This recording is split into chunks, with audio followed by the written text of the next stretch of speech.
Hello everyone and welcome to a quick Chrome tutorial. In today's video we are going to look at how to clear cookies in Chrome. This is actually quite simple. First of all, I open Chrome and here I am on my personal start page. Now I click on the three dots in the upper right corner and go to Settings. Now I click on Privacy and Security on the left and select Clear Browsing Data. By default, cookies are already selected in this menu. If not, you need to check the cookies box. In the second step, it is important to select the period for which you want to delete the cookies.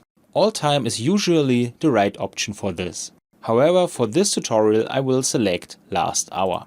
After selecting the time period, Chrome always shows me how many pages are affected. In this example there are 54. Once I'm happy with my selections, I now click on Clear Data, and after a few seconds the cookies are already removed. So it's actually quite simple if you know where the function is located. I hope you enjoyed the video and I will see you again in the next tutorial. Until then, your tutorial guy. Bye.